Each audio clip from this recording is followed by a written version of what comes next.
Oh, looks like we're taping. Hang on a minute, let me get my notes.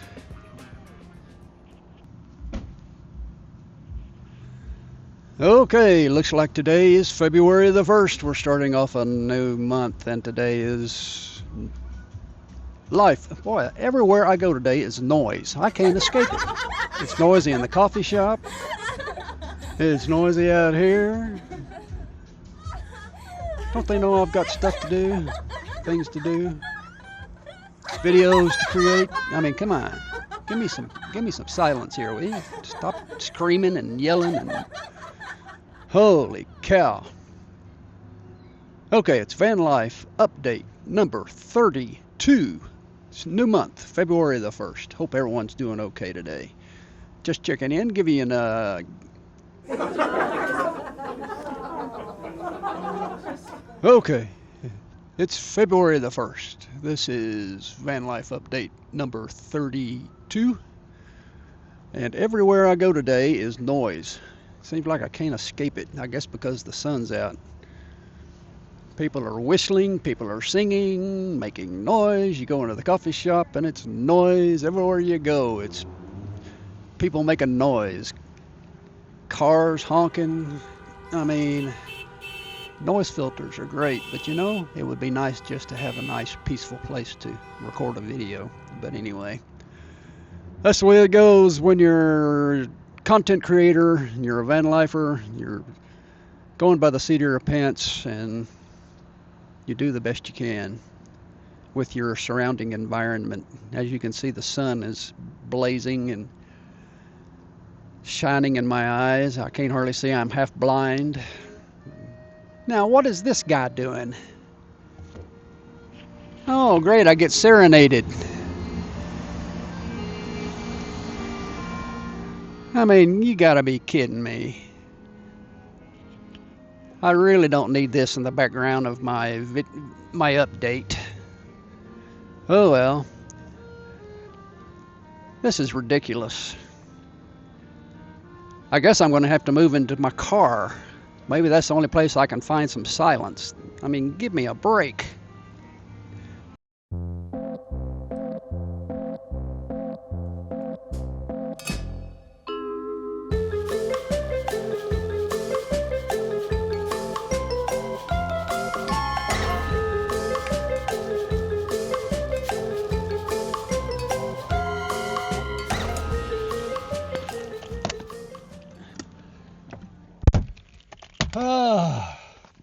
Well, at least I can get a little quiet in here.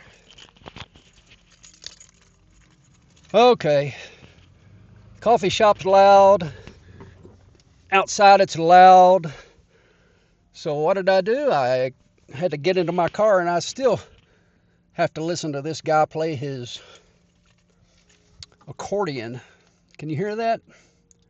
I hope not. Maybe I can use my noise filter and knock it out. Okay. Geez, let's reconnoiter. As I was saying, as I was saying, this is February the 1st. Van Life update number 32. 32. What have I done today to move things forward? Well, I spent a couple of hours. Oh.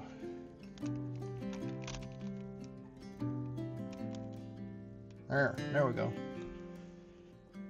What did I do today to move things forward in terms of my van life obsession? Well, one thing I did was I went on ChatGPT and I started doing some work on sponsorships.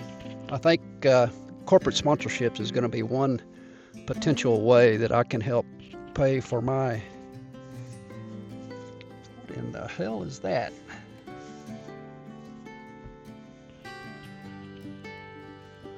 Okay, it's Van Life number 32. Van Life.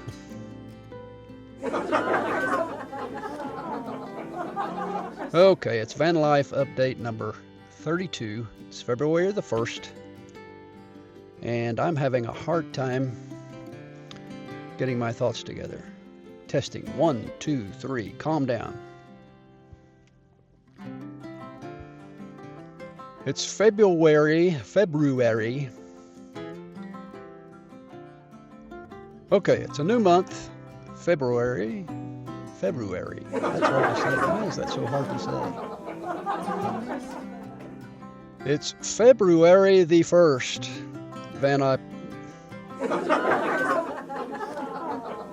It's February the 1st. This is Van Life update number 32. What did I do today? Well, let's see. I spent a couple hours this morning doing some research and mainly looking at sponsorships, trying to learn about corporate sponsorships. And my idea is to try to get some sponsorships to help me finance my van life and my van life journey. And there's no like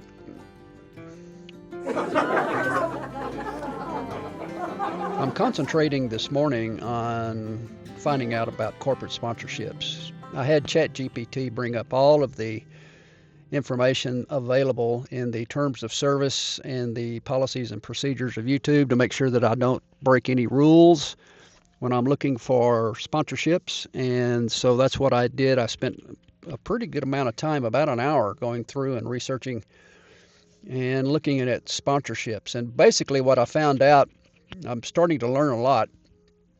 Basically what I found out is YouTube uses this phrase paid promotions as an umbrella term to cover everything. Paid promotions, and that would include product placement. Let's say I was wearing a hoodie like this in one of my videos that some sponsor had given me in order for me to plug that brand. Well, I would have to disclose that. That's a product placement. Or it could be an endorsement. It could be this microphone that I'm using was given to me as I'm doing this as an endorsement.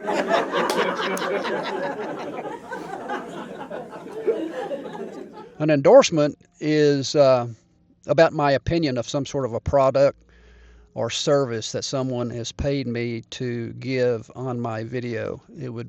That's an endorsement. A product placement would be this hoodie that I'm wearing. So there is a little bit of a difference there. And then of course there's straight out sponsorships, which means my video is financed by a particular sponsor. All of those things come under the umbrella term of paid promotions, according to YouTube. So the main thing I've got to remember is that I've got to disclose it.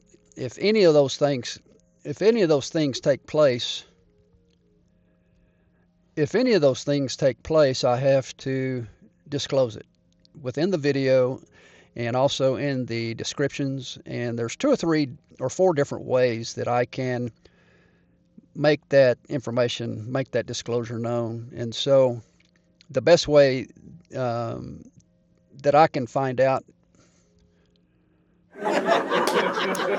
there's a lot of different ways to make that disclosure, and the most basic, of course, is in YouTube settings. When you're uploading the video, there's a place there that you have to click that says includes paid promotions. I need to be sure and check that box that tells YouTube that the video contains paid promotions. I also need to disclose it in the description above the fold that this video is sponsored by so-and-so, or I've got a product, I'm wearing a hoodie that's been given to me by so-and-so, or the endorsement, is by a certain sponsor, a certain brand. This microphone was given to me, and I have to disclose that as well in the description, and also verbally say it in the video, as well as click that box when I'm uploading the video. So there's various things you have to do to make sure that everything is covered. And the other thing I learned is that sponsorships are not included or tied in any way to the YouTube monetization program. It's a different, separate issue. In other words, I can get a sponsor for a video and my channel doesn't have to be monetized. I can do that without having 1,000 subs. So I could go out tomorrow and get a sponsorship. Although I've only got very few subs, I'm not anywhere near being monetized yet, but it's a separate issue. So you can get sponsorships without having monetization. And so that's good to know. Paid sponsorships do not require you to be in the program, the partner program. So I don't have to be monetized. And I wanted to be sure that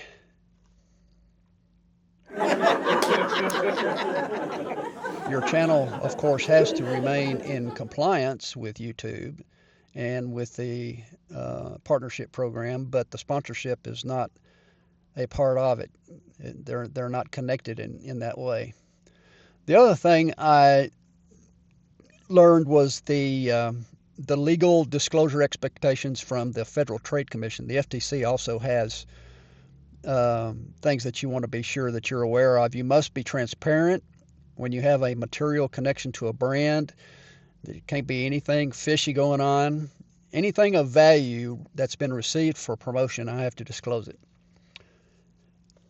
Disclosure must be clear, it must be conspicuous, and it must be unambiguous.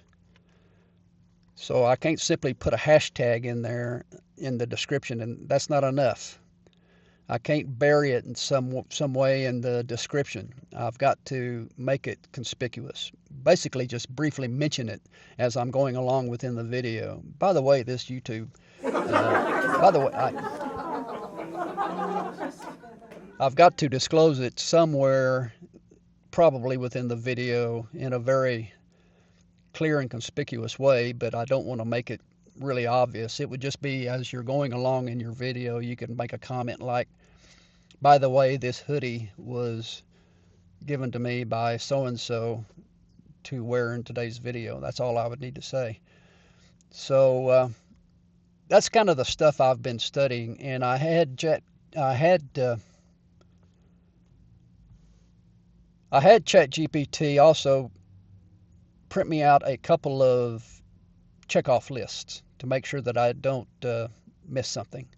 And so I've got a checklist for sponsorships when I upload a video that has a sponsor, and I've got a checklist for a sponsorship contract to make sure I've got everything covered whenever I'm negotiating a contract with a sponsor. So those are the kinds of things I've been doing today.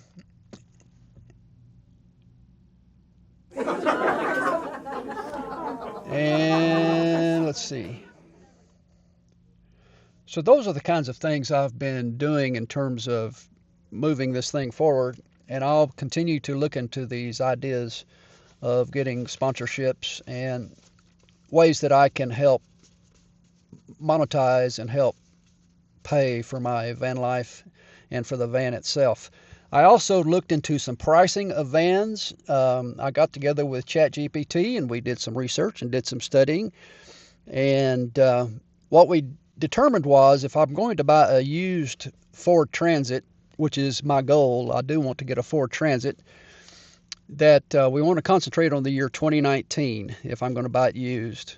2018, 2019 was a pretty good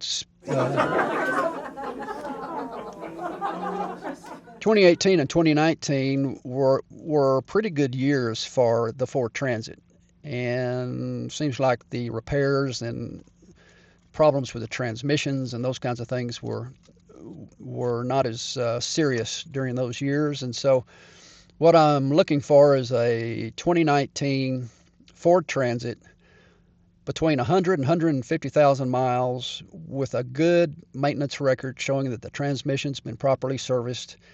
And that price for that van is going to be around $20,000. The range is going to be anywhere from $18,000 to $25,000 based on the condition of the van and other factors. So, and we're talking about cargo vans, a van shell with no seating in the back. So what I want to avoid, according to ChatGPT, the biggest issue we're dealing with here is the transmission, because these cargo vans can have a transmission that has been worn out depending on the cargo it's been hauling and the idle time. I didn't know this, but cargo vans tend to sit idle for a long time.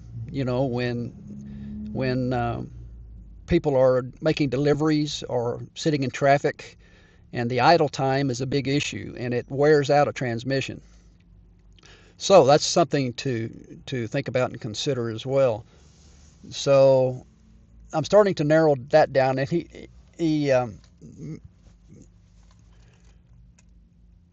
so I'm starting to gather some information about that as well.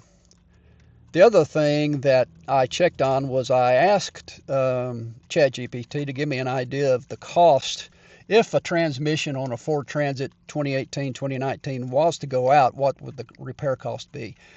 And they suggested I set aside $5,000 to $6,000 to, that would be the worst case scenario to fix a worn out transmission. So the goal here is to raise $18,000 to $25,000 to purchase the van, and then another $6,000 to set aside in an emergency fund in case the transmission goes out. That's the best way to go as it stands now, and that's still far cheaper than buying a brand new 2025 or 26 Ford Transit, which is going to set you back around $53,000. So forget that. Well, what else did I do? Well, I spent about an hour watching Philly and Keely, who are vanlifers from Ireland, traveling around America, and I have fallen in love with this couple along with a lot of other people, and they went on a live stream today, and so I spent an hour live streaming with Philly and Keely. They are such a cute couple. I can't wait to meet them in person. Here's a little clip that I made of their live stream. There's no point rushing it. There's a lot to see in every state, so we'll get there. And someone saying about Texas barbecue is out, guys. I will be honest, and somebody else did say that. Is that like a difficulty being vegan down in the southern states? It's like there's no denying. You do realize that you're missing out on a big part of the culture here. You know, the big part of the culture down in Texas, and then as you go down into Louisiana and Florida, it'll be like seafood and everything. And obviously we can't partake in that. And it does feel blasphemy to miss out that part of the culture. Mm-hmm. But luckily there's so much beautiful nature to enjoy anyway. There's so much for us to enjoy, and we'll just leave that to all the other and just people as well, traveling. Everybody's just so nice as well. So it's just like the southern hospitality, like, you know, has been so good so far. Yeah, it's every single state. That was a question we got. I'll answer your question in a second, Greg. But that was a question that we got. Like, had we ever experienced rude people? Have we ever felt unsafe so far? Things that don't make it to the videos. Mm-hmm. Guys, we have never, ever had to cut anything out of a video ever. We have never experienced rudeness. We have never felt unsafe so far. I think obviously you make smart decisions. Like we said, we avoided LA when the riots were on. Don't go to a place that's like actively doing it. It's the same when you're in Northern Ireland. Don't go to Belfast if there's riots on. Do you know what I mean? It's just common sense. Yeah. It's like, but we have not had any negative personal experiences. One time, the closest thing to negative experience was whenever I went and asked some guy if I could fill up water at their, what do you call it? And he was like, I don't give a damn. And that's the closest thing to being rude I've experienced. He just didn't care. I was like, okay. That was also my impersonation of a southern accent. But